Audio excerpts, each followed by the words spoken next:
இயேசுவின் ஜெப கோபுரம் ஊழியங்கள் வழங்கும்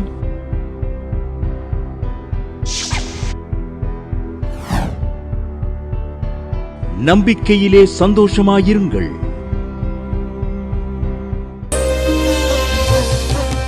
உம்மை தவிர யாரும் இல்லை ஏசப்பா, உம்மை விட்டா வழியும் இல்லை ஏசப்பா, உம்மை தவிர யாரும் இல்லை ஏசப்பா, உம்மை விட்டா வழியும் இல்லை ஏசப்பா.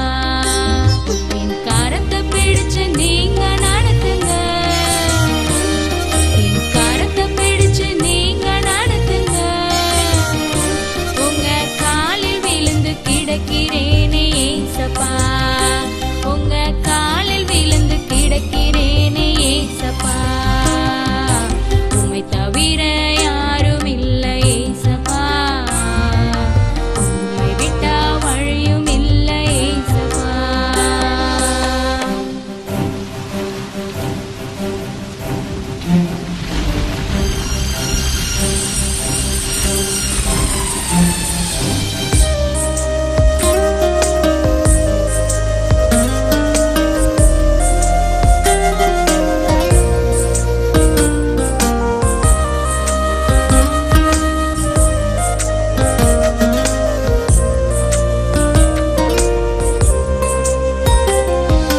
காற்றடித்தாலும் புயல் வீசினாலும் கடல் அலையில் நடந்த எங்க ஏசப்பா, காற்றடித்தாலும் புயல் வீசினாலும் கடல் அலையில் நடந்த எங்க ஏசப்பா, என்னை தேடி வந்து ரட்சித்த ஏசப்பா, என்னை தேடி வந்து ரட்சித்த ஏசப்பா, அபிஷேகித்து அனலாக்கி நீர் ஏசப்பா, என்னை அபிஷேகித்து அனலாக்கி நீர் ஏசப்பா, உம்மை தவிர யாரும் இல்லை ஏசப்பா, உம்மை விட்டா வழியும் இல்லை ஏசப்பா, உம்மை தவிர யாரும் இல்லை ஏசப்பா, உம்மை விட்டா வழியும் இல்லை ஏசப்பா.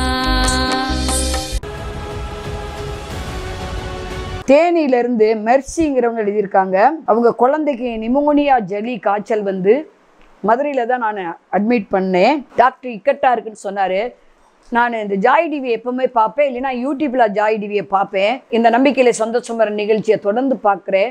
ஆண்டவரே, என் பிள்ளைக்கு நீங்கள் சுகம் தந்தீங்கன்னா ஏதாவது என்னால் முடிஞ்ச காணிக்கையை கொடுத்து நான் சாட்சி சொல்லுவேன்னு சொன்னேன். என்ன ஆச்சரியம்! டாக்டர் ஆச்சரியப்படும்படி டிஸ்சார்ஜ் பண்ணிட்டார் என் பிள்ளைய. 1 மாதம் இருக்குன்னு சொன்னவர் 3 நாளில் டிஸ்சார்ஜ் பண்ணிட்டார். என் குழந்தை இப்போ நல்லா சுகமாக பலமாக இருக்குது அப்படின்னு சொல்லி சாட்சி எழுதியிருக்காங்க. கர்த்தருடைய நாமம் மகிமைப்படுவதாக. நம்பிக்கையிலே சந்தோஷமாயிருங்கள். ஆண்டவராய் இயேசு கிறிஸ்துவின் விலையேறப்பட்ட நாமத்தினால ஜாய் டிவி நேயர்களுக்கு அன்பான வாழ்த்துக்களை தேவ சமூகத்திலிருந்து சொல்கிறேன். அல்லேலூயா. நீங்கள் எல்லாரும் நலமாக இருப்பீங்கன்னு நம்புகிறேன். ஒவ்வொரு வாரமும் ஞாயிற்றுக்கிழமை மாலை 7:30 மணிக்கு ஜாய் டிவிலையும், ஒவ்வொரு வெள்ளிக்கிழமையும் காலை 8:00 மணிக்கு நம்பிக்கை டிவிலையும், ஒவ்வொரு செவ்வாய்க்கிழமையும் மாலை 6:30 மணிக்கு ஜாய் டிவியிலையும், ஒவ்வொரு வேலைக்கிழமையும் இரவு 8 மணிக்கு ஜாய் டிவி யூடியூப்பில் சிறப்பு செய்தியும் ஜெபமும், தேவல ஒவ்வொரு 1ஆம் தேதியும் ஜாய் டிவி யூடியூப்பில் மாலை 7 மணிக்கு வாக்கு தத்தமும் ஜெபமும் தொடர்ந்து நடைபெற்று கொண்டு இருக்கிறது. இந்த ஊழியர்களுக்காக ஜெபம் பண்ணுங்கள். அதே போல் ஒவ்வொரு மாதமும் தேவனால் எல்லாம் கூடும் என்ற ஆவிக்குரிய பத்திரிகையை வெளியிடுகிறோம். அது உங்களுக்கு மிகுந்த பிரயோஜனமாக இருக்கும். அந்த ஊழியத்துக்காக ஜெபம் பண்ணுங்கள். அதே போல் ஜெபவெளியில் கர்த்தர் கொடுத்த பாடல்கள் நிறைய இருக்குது. கர்த்தர் கொடுத்தது எனக்கு, அது பேர் தேவ சமூக பாடல்கள். அதாவது 16வது வருஷத்தில் ஒரு 10 பாட்டு வெளியிட்டோம். அடுத்து 18ல் 10 பாட்டு வெளியிட்டோம். இந்த முறை ஒரு 7 பாட்டு செலக்ட் பண்ணி போன வருஷத்துலேயே அது நாங்கள் என்ன பண்ணணும், தயார் பண்ணி அதை ஆடியோ பண்ண ரெக்கார்டிங்கு கொடுத்தோம். ரெக்கார்டிங் போன மாதமே முடிஞ்சிருச்சு. அதை லிரிக்ஸ் வீடியோவில் போடலான்னு நினைக்கிறோம் இப்போதைக்கு. அப்புறம் வீடியோ எடுத்து போடணும். இதனுடைய தேவைகள் அதிகமாக இருக்கிறது. அந்த 7 பாடல்களுமே ரொம்ப உள்ளத்தை தொடுகிறதாக, ஆண்டவரின் அன்பை வெளிப்படுத்தக்கூடியதாக அற்புதத்தை செய்யக்கூடியதாக, காரியங்களை வாக்கிய பண்ணக்கூடியதாக, ஆண்டுடைய ராஜ்யம் பரவுவதற்காக ஒரு என்கரேஜ் பண்ணப்படுகிற ஆவிக்குரிய பாடல்கள், வேத வசனத்தை சார்ந்த பாடல்களாக அது வெளிவருகிறது. இந்த தடவை நாங்கள் சற்று மியூசிக்கெல்லாம் அதில் சேர்க்கணும். போன 2 முறையும் என்ன பண்ணணும், கீபோர்டு மட்டும்தான் யூஸ் பண்ணோம். இந்த தடவை கொஞ்சம் மியூசிக்கு, ஃப்ளூட்டு, அப்புறம் வயலினு, கிட்டாரு, இப்படி ட்ரம்மு, இப்படி நிறைய தனித்தனியாக லைவில் அதை கொடுத்து போடணும்னு ஆண்டவர் என்னோட பேசினார். 150வது சங்கீதத்தை கொண்டு பேசினார். கைத்தாளத்தோடும் எக்காலத்தோடும், ஓசையில் கைத்தாளத்தோடு என்ன செய்யுங்க, தம்புரோடு என்ன செய்யுங்க, அவரை துதிங்கள். அப்போ அதுக்கு நிறைய பணம் வேணும் இல்லையா? ஜெபம் பண்ணோம். கர்த்தர் கொஞ்சம் கொஞ்சமாக தந்து கொண்டே இருக்கிறார். நீங்களும் அந்த ஊழியத்துக்கு தாராளமாக கொடுக்கலாம். கர்த்தர் உங்களை நிச்சயம் நீதிமானம் பாடி மகிழ்கிறான். ரட்சிப்பின் கெம்புரட்சத்தை வீட்டில் தொனிக்கும். துதி இருக்கிற வீட்டில் சாத்தா இருக்கவே மாட்டான். துதி எடுத்தால் சாத்தா ஓடுவான், முறுமுறுத்தா திரும்ப வருவான். நீங்கள் ஒரு பாடலுக்கு உண்டான அமௌண்ட்டை கூட அனுப்பலாம். அது வீடியோ நல்லா அந்த பாடலுக்கு ஏற்ற மாதிரி லொக்கேஷன் பார்த்து அந்தந்த ஊரில் போய் எடுக்கணும்னு தீர்மானம் எடுத்திருக்கிறோம். அதுக்கு நிறைய லட்சம் தேவை தான். ஆண்டவர் தருவார்.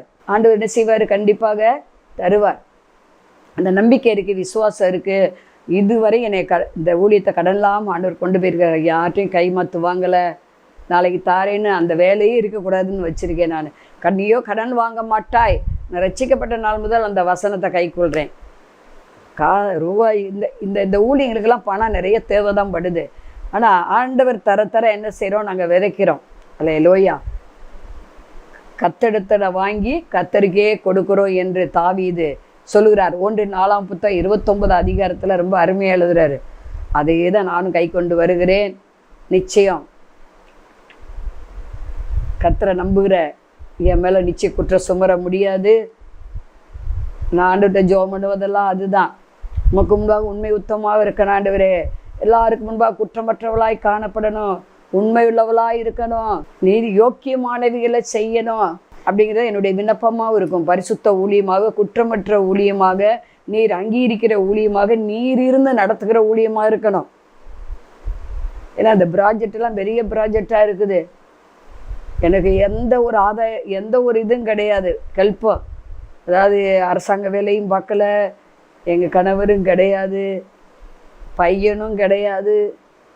பொம்பளை பிள்ளை 2 பேரை கட்டி கொடுத்தாச்சு. சரியா? ஒரு கடன் இல்லாமல் கர்த்தரே அதை கட்டி கொடுத்தாரு. சரி. ஆனால் ஆண்டவருக்கு நம்ம எந்த அளவுக்கு 100க்கு 100 அவர் மேல் நம்பிக்கை வச்சு அவரை சார்ந்து வாழ்கிறவங்கள கர்த்தர் உயர்த்தத்தான் செய்வார். உயர்த்தி அநேகருக்கு ஆசீர்வாதம் வைப்பார். அதான் தேவ சித்தமும் கூட, தேவ சத்தமும் கூட. ஆகவே நீங்கள் இந்த நல்ல வேலைகளுக்கு உங்களை ஒப்பு கொடுத்து பாருங்களேன். எழுந்து கட்டுவோம். கடைசி காலத்தில் பொக்கிஷங்கள் நம்ம சேர்த்து வைக்க வேண்டாம், பரலோகத்தை சேர்த்து வைப்போம். உங்கள் உடுத்தவர் இருந்தால் நமக்கு போதும். பவுல் சொன்னது போல் அதுக்காக பிள்ளைகளுக்கு சேர்த்து வைக்கக்கூடாதான்லாம் நான் சொல்லலை. சேர்த்து வைங்க, எறும்புகிட்ட போய் கற்றுக்கங்கன்னு இருக்கு. பைபிள் வேத வசனம் 2 பக்கமுமே இடிக்கும். சரியா? இருபுறம் கற்குள்ள பட்டையது. ஆகவே உய்த்து ஆராய்ந்து பார்த்து சோதித்தறிந்து நம்ம நலமானதை பிடிச்சிக்கிடணும். நீங்கள் ஜெபம் பண்ணுங்க, ஆண்டவர் பேசுவார். வேத வசனத்தை நீங்கள் நம்பணும். ஆயிரக்கணக்கான வாக்குத்தத்தங்கள் இருக்குது. சுமார் 30,000க்கு மேலே ஸ்பெஷலாக ஆண்டவர் பேசுகிற வாக்குத்தத்தம் பைபிளில் இருக்கான். கேள்விப்பட்டேன் நான். இத்தனை வாக்குத்தத்தங்கள் இருக்கும்போது நம்ம கலங்க தேவையே இல்லை. நம்ம ஜெபிக்கும்போது ஆண்டவர் பேசுவார் நம்மளோடு. வசனத்தை கொண்டு பேசிட்டார்னா நம்ம விசனப்பட வேண்டிய அவசியமே இல்லை. மனுஷன் சொல்கிறத செய்யாமல் போயிடுவாங்க. நான்லாம் எத்தனையோ பேரை நம்பி ஊழிய பாதையிலையுமே மோசம் போயிருக்கேன். ஆண்டவர் சொன்னார், நீ எந்த மனுஷனையும் நம்பாத, நாசில் சுவாசமுள்ள மனுஷனை நம்பாதேன்னு இருக்கு. காலை வாரி விட்டு போயிடுவாங்க திடீர்னு. இப்போ உன் நம்பிக்கை கர்த்தர் மேலே இருக்க கடவுது. இன்றைய தினம் உன் நம்பிக்கை கர்த்தர் மேலே இருக்க கடவுது. அவரை நம்பினோம்னா நம்ம கைவிடப்படுவதே இல்லைங்க. ஆகவே இந்த கடைசி காலத்தில் நல்ல எல்லாருமே விசுவாசிகள் எல்லாருமே என்ன பண்ணுங்க, சுவிசேஷத்தை அறிவிங்க. தெரிஞ்சவங்களுக்கு நீங்கள் எப்படி ரட்சிக்கப்பட்டீங்கன்னு சொல்லுங்கள். சமாதானத்தின் நற்காரியங்களை, ரட்சிப்பின் காரியங்களை சுவிசேஷமாய் அறிவிக்கிறவுடைய கால்கள் மலை மேலே எவ்வளவாய் அழகாய் பதிக்கப்பட்டிருக்கிறது என்று ஏசாயா 52:7. சமாதானத்தை கூறி நற்காரியங்களை சுவிசேஷமாய் அறிவித்து ரட்சிப்பை பிரசித்தப்படுத்தி உன் தேவன் ராஜரீகம் பண்ணுகிறார் என்று சீயோனுக்கு சொல்லுகிற சுவிசேஷனுடைய பாதங்கள் மலைகளின் மேல் எவ்வளவு அழகாக இருக்கின்றன. ஏசாயா தீர்க்கதரிசி சொல்கிறாரு, சமாதானத்தை கூறுங்க. ஆண்டவர் உங்களுக்கு கொடுத்த சமாதானத்தை நீங்கள் இலவசமாக சொல்லலாம்.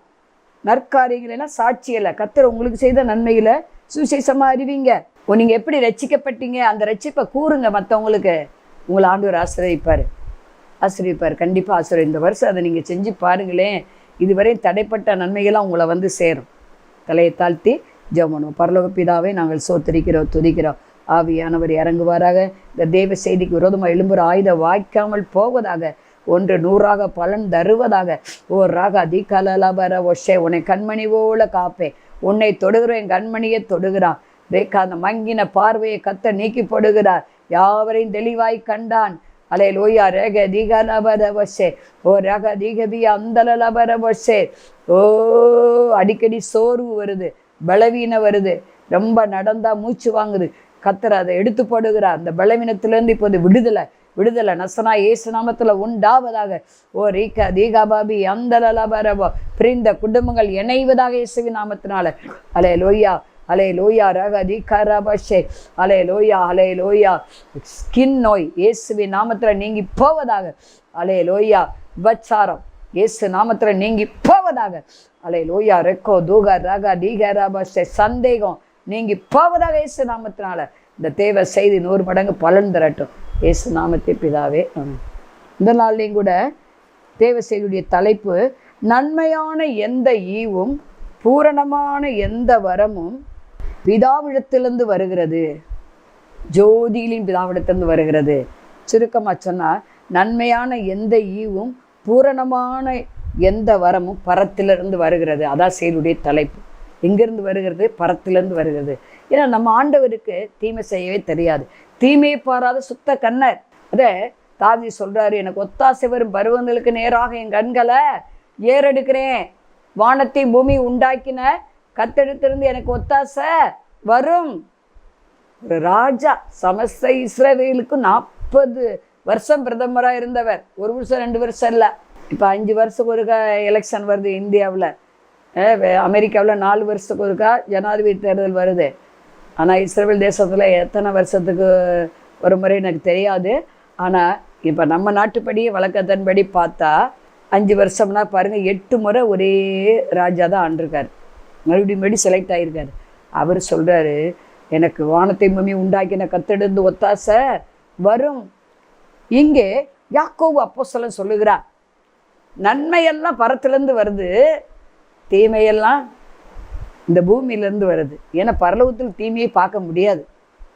அங்கே தீமை பிரவேசிப்பதில்லை. துஷ்டர்கள் அங்கே பரலோகத்துக்கு வர முடியாது. அங்கே அழுகை இல்லை, கண்ணீர் இல்லை, துக்கம் இல்லை, கவலை இல்லை, தேவைகள் இல்லை. அங்கே சேர்த்து வைக்க அவசியமும் இல்லை. அங்கே துதிக்கிறதா நமக்கு வேலை. அதனால தான் இங்கே துதிக்க கற்றுக்கோங்கிறோம். அங்கே போட்டு மணிக்கணக்காக விண்ணப்பம் பண்ண வேண்டியது இல்லை. அவருடைய முகத்தின் பிரகாசத்தை நம்ம பார்த்து கொண்டே இருக்கலாம். அங்கே டீப் லைட் இல்லை, இரவும் இல்லை, பகலும் இல்லைன்னு இருக்கு. அவர் தம்முடைய முகத்தின் பிரகாசத்தை பரலோகம் எங்கு என்ன செய்கிறாரு? அப்படியே ஜொலிக்க செய்கிறாரு. அதில் சாத்தான் நுழைய முடியாது. பரலோகத்துக்குள்ள வாசலை எட்டியே பார்க்க முடியாது. அவனுடைய இருப்பிடம் பாதாளம்தான், நரகம்தான். இங்கே யாக்கோபு அப்போஸ்தலன் இப்படி எழுதுகிறார், நன்மையான எந்த ஈவும் அப்படின்னு. நன்மையெல்லாம். ஏன்னா அங்கே சங்கீதக்காரன் சொல்லுகிறாரு, சங்கீதம் 85:12, கர்த்தர் நன்மையானதை தருவார், தேசமும் தன் பலனை கொடுக்குமா. நீங்கள் பிரயாசப்படுறீங்களா? இரவு பகல் உழைக்கிறீங்களா? ஓவர் டைம்லாம் வேலை பார்க்குறீங்களா? உங்களுக்கு பலன் இல்லையா? ஆண்டவர் சொல்கிறாரு, நிச்சயம் உங்களுக்கு பலன் தருவார். உண்மையாக இருங்க வேலையில். உண்மை உள்ளவன் பரிவுன்னு ஆசுறாங்களே பெறுவான். லஞ்ச ஊழல் வாங்க வேண்டாம். 5 பைசா கூட நீங்கள் எடுக்காதீங்க. அடுத்தவங்க அதை கரெக்டாக இருந்து பாருங்கள். நிச்சயம் என்ன செய்வார்? ஆண்டவர் பரத்திலிருந்து உங்களுக்கு நன்மையை அனுப்புவார். எல்லாவற்றிலும் தானியேல் என்கிற தீர்க்கதரிசி குற்றமற்றவனாக இருந்தான். ராஜாவாகி அவருக்கு முன்பாக ஒரு தப்பும் பண்ணலை. உண்மையாக இருந்தார். கர்த்தருக்கு முன்பாக குற்றமற்றவராக இருந்தார். அதனால தான் சிங்க கெபியில் போடப்பட்ட அவரை கர்த்தரே காத்து கொண்டார். சிங்கங்கள் சேதப்படுத்தாதபடி காத்து கொண்டார். ஆனால் தானியேல் மேல் சாட்டின அத்தனை பேரையும் சுமார் 120 பேர் நினைக்கிறேன். ஏன்னா அந்த அமைச்சர் அப்படி தான் 120 பேருக்கு தேசாதிபதியாக தலைவராக யார் இருந்தா? தானியேல் இருந்தா இல்லையா? நான் நினைக்கிறேன் 120 பேரும் குற்றஞ்சாட்டியிருப்பாங்க. அந்த 120 பேர் இப்போ சிங்க கேவியில் போடப்பட்டாங்க. அந்த சிங்கம் அவங்கள அப்படியே க்ளோஸ் பண்ணிடுச்சு. எலும்பு கூட இல்லாதபடி எலும்பு தான் இருந்திருக்கும். அப்படியே கொதறி என்ன செஞ்சு கொன்னுடுச்சு. ஆனால் இவன் பாதுகாக்கப்படுறான். ஏன்னா அவனுக்கு ஒன்று தெரியும், நன்மையான ஈவு பரத்திலேருந்து வருகிறது. நம்ம நன்மை செய்ய படிக்கணுங்க. தீமை செய்கிறவங்களுக்கு நம்ம நன்மை செய்யணும். அங்கே நம்ம பார்க்குறோம், ஆதியாகமம் 50:20 இப்படி சொல்லுகிறது, யோசேப்பு தன் சகோதரர் குழியில் தூக்கி போட்டாங்க, 20 வெள்ளிக்காசுக்கு எகிப்தியனுக்கு விற்று போட்டாங்க. அவன் அதெல்லாம் மனசுலையே வைக்கலை. இன்றைக்கி சொத்து பிரச்சனைக்கு கூட பிறந்தவங்க வழக்கு போடுறாங்க, கோர்ட்டுக்கு போகிறாங்க. நம்ம பார்க்குறோம். ஒன்றுக்கு ஒன்று சண்டை, வெட்டு, குத்து. இதில் பார்த்தேன், நியூஸ் பேப்பரில் டிவிலேயே பார்த்தேன், பேரையும் பாட்டியை கொண்டுட்டான் சொத்துக்காக, எழுதி கொடுக்க மாட்டேங்கிறாங்கன்னு. பாருங்களேன், இதெல்லாம் ரொம்ப ஒரு என்ன சொல்கிறது, ரொம்ப அநீதி இல்லையா?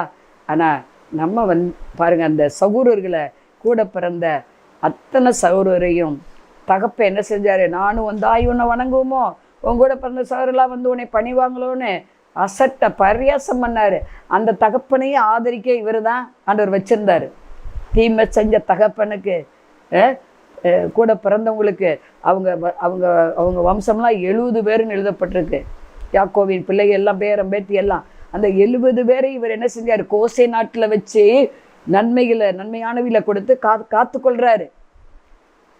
உங்களை துன்பப்படுத்துவதற்காக ஜெபம் பண்ணுங்கள், தூசிக்கிறவர்களுக்காக ஜெபம் பண்ணுங்கள், சபிக்கிறவர்கள் ஆசீர்வதிங்கள், சத்துரு பசியாத போஜனம் கொடு. நன்மை வர வேண்டுமானால் சத்துருக்களை சிநேகிக்க வேண்டும், பயிக்கிறவர்களுக்கு நன்மை செய்ய வேண்டும், மன்னிக்க வேண்டும். மாம்சம் ஒரு நாளும் மன்னிக்காது, அது வைராக்கியமாக இருக்கும். மாம்சத்தின் கிரிகள் கலாத்தியர் 5:19-20 நீங்கள் 17 வாசித்து பார்த்தீங்கன்னா தெரியும். ஏன்னா ஆவியின் கனி 22வது வசனத்தில் எழுதப்பட்டிருக்குது. அன்பு, சந்தோஷம், சமாதானம், இச்சை அடக்கம், நீடிய பொறுமை, நற்குணம், விசுவாசம், இப்படிப்பட்டதான நல்ல கிரிகள். ஆனால் மாம்சத்துக்கு தான் அதிக பாயிண்ட் கொடுக்கப்பட்டிருக்கு. 17 நீங்கள் அதில் வாசித்து பார்க்கலாம். அதெல்லாம் உலகத்துக்குரியது. மாம்ச சிந்தனை மரணம், ஆவின் சிந்தையோ ஜீவனு சமாதானமாக இருக்கிறது. மாம்ச ஆவினால் நடத்தப்பட்டால் பரலோகத்துக்கு வரவே முடியாது. தேவ ஆவினால் நடத்தப்பட்டால் தான் பரலோக ராஜ்யம் சுதந்திரிக்க முடியும். இயேசு சீக்கிரம் வரப்போகிறாரு, எப்போ வேணாலும் வரலாம். அதுக்கான அடையாளங்கள் நிறைய நடக்கிறத நம்ம பார்க்குறோம் இல்லையா? நம்மளே கண்ணை கொண்டு பார்த்துக்கிட்டு இருக்கோம். இதை பார்த்து கொண்டு இருக்கிற அருமையான சகோதரியை ஆண்டவர் உங்களுக்கு நன்மையான ஈவுகளை பரத்திலிருந்து தருகிறார். அதற்கு நீங்கள் பரலோகத்தின் தேவன் நோக்கி கூப்பிட வேண்டும், தேட வேண்டும், துன்பங்களை சகிக்க வேண்டும், மன்னிக்க வேண்டும். கர்த்தருடைய வழியில் என்ன செய்யணும்? நடக்கணும். அப்போ தான் நன்மையான ஈவுகளை ஆண்டவர் என்ன செய்வார்? கண்டிப்பாக தருவார். அடுத்து ஒரு மனமாக இருக்கணும். நன்மையை பெறுவதற்கு ஒரு மனம் ரொம்ப அவசியம். 133 சங்கீதம் 1, சகோதரர்கள் ஒருமித்து வாசம் பண்ணுவது எவ்வளவு நன்மையும் எத்தனை இன்பமானது.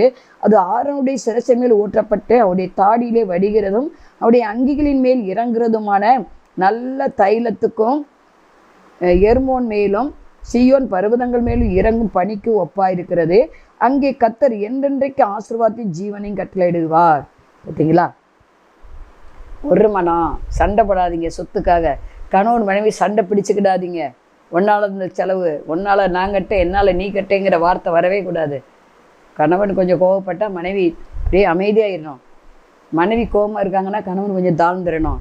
2 பேரும் நிற்கக்கூடாது. ஒரு மனங்க கெட்டு போகும். ஏன்னா பூமியில் நீங்கள் வேண்டிக் கொள்ள போகிற எந்த காரியத்தை குறித்தால் 2 பேர் ஒருமனப்பட்டிருந்தால் பிதாவினால் அது அருளப்படும்னு மத்தேயு சுவிசேஷம் 18:19 ஆண்டவர் சொன்ன வார்த்தை. அது இயேசு கிறிஸ்து வாயிலிருந்து சொன்ன பொன்னான வார்த்தை.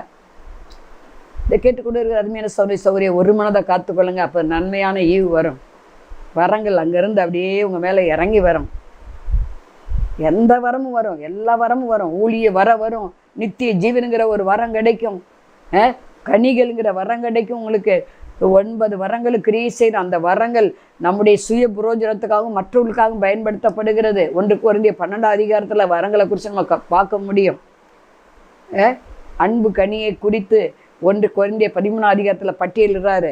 அன்பு, அடுத்து விசுவாசம், நம்பிக்கை, அந்த 3ல் அன்பே பெரியதுன்னு நிருபங்களில் பவுல் எழுதுறாரு.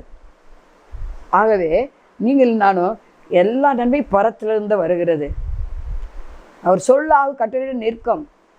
நம்ம என்ன செய்கிறோம், மற்றவங்களுக்கு குற்றச்சாட்டு, அவங்களால இந்த சிஸ்டரால் தான் அப்படி ஆயிடுச்சு, இவங்களால தான் அப்படி ஆயிடுச்சு, இந்த ஊழிகாரங்களால தான் அப்படி ஆயிடுச்சு, இந்த மனுஷியால் தான் அப்படி ஆயிடுச்சு, இந்த சௌரினால தான், இந்த சௌரனால தான், இந்த பிள்ளைனால தான் இப்படி ஆயிடுச்சுன்னு பேசுகிறோம். அதை விட்டுருவோம். எல்லாத்துக்கும் கர்த்தருக்கு நன்றி சொல்லுங்கள். எல்லாத்துக்கும் இந்த வருஷம் துதிங்க. நன்மையோ தீமையோ எதுனாலும் என்ன நடந்தாலும் நன்றி ஐயா, யார் கைவிட்டாலும் உமக்கு நன்றி ஐயா, இடைவிடா நன்றின்னு சொல்லி ஃபாதர் பாடுவதால் பாடுங்க. எல்லாத்தையும் சோத்திரம் செலுத்துங்க. இதான் பிதாவின் சித்தம். 1 தெசலோனிக்கேயர் 5:18 அப்படி தான் சொல்லுகிறது. எல்லாவற்றுக்கும் என்ன செய்யுங்க, நீங்கள் சோத்திரம் செலுத்துங்கன்னு இருக்கு. எல்லாவற்றுக்குன்னா நல்லது, தீமை, கெட்டது, சுக, பலன், வியாதி, பலவீனம், கடன், எல்லாவற்றையும் சோத்திரம் செலுத்துங்க. நம்ம வேத வசனத்தில் உறுதியாக இருக்கணும். நீங்கள் என்ன பண்ணணும், ஒருவேளை உங்களுக்கு விசுவாச குறைவாக இருந்தால் விசுவாச பலவீனம் அளவில் சேர்த்துக்கொள்ளுங்கன்னு இருக்கு. விசுவாசத்தை வர்த்திக்க பண்ணும்படி சீசல் மாதிரி ஜெபம் பண்ணுங்க. எல்லாத்துக்கும் ப்ரேயர் தாங்க, எல்லாத்துக்கும் ப்ரேயர் தான். ஏன்னா ஜெபந்தான் ஜெயத்தை தரும். விசுவாசத்தினால் வராதையாவும் பாவமேன்னு இருக்கு. அப்போ இந்த ஆண்டில் உங்களுக்கு எப்போதுமே ஆண்டவரை தேடுகிற ஒருவருக்கும் நன்மையான எந்த ஈவும் பூரணமான எந்த வரமும் பரத்திலிருந்து உண்டாகி பிதாவிடத்திலிருந்து வருகிறது. ஏன்னா பிதா சித்தம் தான் நடக்கும். பிதா சித்தத்தை நிறைவேற்ற இயேசு இந்த பூமிக்கு வந்தார். நீங்கள் நானும் இயேசுவின் சித்தத்தை நிறைவேற்றுவது பூமியில் இருக்கிறோம். அவர் என்ன சொல்றாரோ அதுபடி செய்யுங்க. அப்பொழுது நமக்கு பாக்கி நன்மை என்ன செய்யும், கண்டிப்பா உண்டாகும். மீகாவின் தீர்க்கதரிசன புஸ்தகம் 6ஆம் அதிகாரம் 8வது வசனம் சொல்லுகிறது, மனுஷன் நன்மை இன்னதென்று அவர் உனக்கு, மனுஷனே நன்மை இன்னதென்று அவர் உனக்கு அறிவித்திருக்கிறாராம். என்னதுங்க நன்மையெல்லாம்? ஆண்டவர்கிட்ட நன்மையை பெறணும்னா இங்கே சில நிபந்தனைகள் இருக்கு. என்ன நிபந்தனைகள் அப்படின்னா, நியாயம் செய்ய வேண்டும், அடுத்து இரக்கத்தை சிநேகிக்க வேண்டும், அடுத்து ஆண்டவருக்கு முன்பாக மனத்தாழ்மையாக இருக்க வேண்டும். மனத்தாழ்மையாக இருக்கும்போது என்ன நடக்கும், நம்மளை கர்த்தர் என்ன செய்வார், நமக்கு நன்மையான ஈவுகளை அனுப்பி கொண்டே இருப்பார்.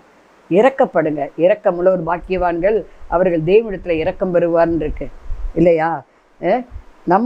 நம்ம எந்த அளவு விதைக்கிறோமோ அந்த அளவு நமக்கு அறுவடை. அவனவன் செய்த கிரிக்கு தகுந்த பலனை கர்த்தர் நிச்சயம் தருவார். நம்ம எண்ணத்துக்கு தகுந்த பலன் நிச்சயம் தருவார். நம்ம செயலுக்கு தகுந்த பலன் நிச்சயம் தருவார். நம்ம வார்த்தைக்கு தகுந்த பலனை தருவார். அதை தேவாலயத்துக்கு பொங்கு நடையை காத்துக்கொள், மனம் பதறி தேவ சமுத்திரம் ஏதாவது வாய விட்டுறாத. ஒரு சௌகரி எனக்கு சொன்னாங்க, நான் என் நெக்லஸ் ரொம்ப நாளாக அந்த கல் நெக்லஸ் அடவில் இருந்துச்சு, அதை நான் ஆண்டவர் எனக்கு எப்படியாவது திருப்பி கொடுத்துட்டாருன்னா நான் என்ன செய்ய மாட்டேன், திருப்பி அடமானமே வைக்க மாட்டேன்னு ஒரு பொருத்தனை பண்ணினேன். ஆண்டவர் என்ன பண்ணார், திருப்பி கொடுத்துட்டாரு. இப்போ அதை வையின்னு உள்ளுக்குள்ளே ஒரு ஆவி பேசுது அதுக்கிட்ட, அடமானம் திருப்பி வையின்னு. இப்படி நான் சொன்னேன், நீ ஆண்டவர்கிட்ட சொன்னதை நீ நிறைவேற்று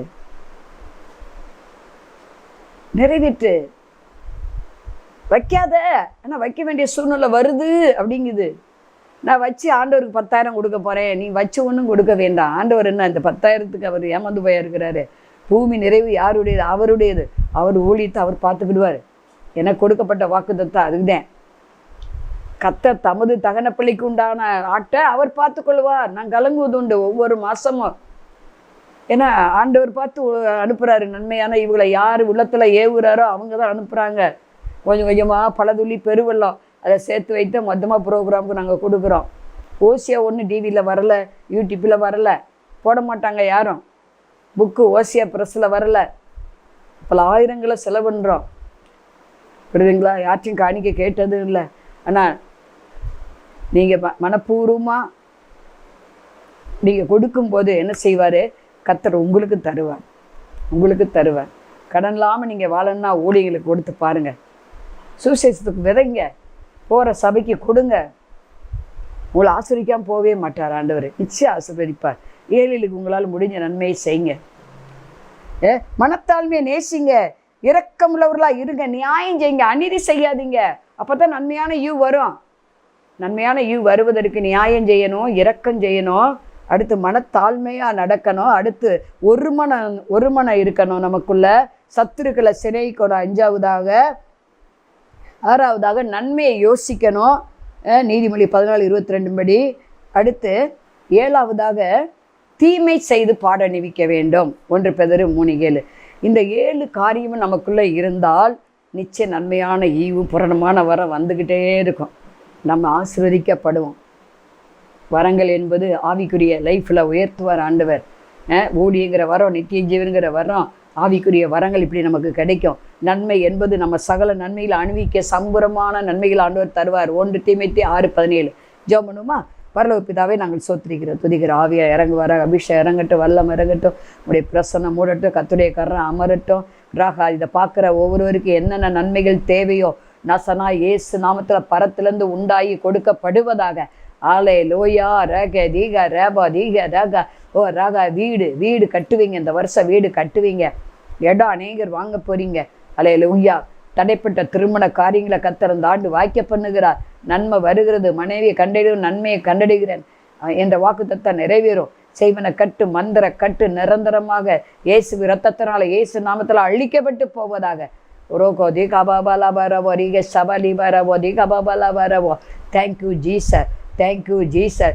அல்லேலூயா. தூசணமான வார்த்தைகள் பேசுவது ஸ்டாப் பண்ணப்படுவதாக இயேசு நாமத்தினால. காரணம்லாம் இட்ட சாபம் நீங்கி போவதாக இயேசு நாமத்தினால. இயேசு நாமத்தில் விசுவாசத்தோடு ஸ்தோத்திரத்தோடு ஜெபிக்கிற நல்ல பிதாவே. மாணவர்களே, அதிசய கல்வாரி ஊழியங்கள் மூலம் ஒவ்வொரு மாதமும் தேவனால் எல்லாம் கூடும் பத்திரிகையை நாங்கள் வெளியிடுகிறோம். தேவ சமூக பாடல்கள் DVD, ACD, இந்த பாடல்களை நாங்கள் வெளியிடுகிறோம். அதிசய கல்வாரி ஊழியம் இது தீர்க்க தரிசன ஜெப ஊழியமாக நடைபெறுகிறது. இந்த ஊழியங்களுக்காக ஜெபிக்க, காணிக்கையை அனுப்ப தாங்க மறவாதிருங்கள். ஜெபிக்கிற, கொடுக்கிற, உழைக்கிற உங்கள் ஒவ்வொருவரையும் ஆண்டவர் தாமே ஆபிரகாமை ஆசீர்வதித்தது போல சகல விதத்திலும் உங்களை ஆசீர்வதிப்பாராக. ஆமென். அன்பிற்குரியவர்களே, இந்த ஊழியத்தை உங்கள் காணிக்கைகளால் தாங்குபவர்களின் கவனத்திற்கு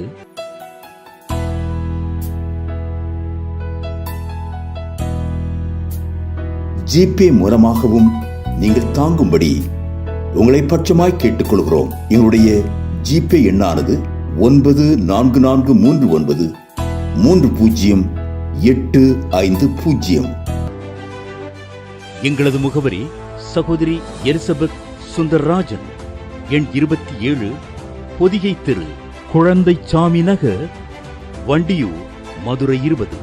செல்போன் எண்கள் 9484177765 9095328172 மற்றும் 9443930850.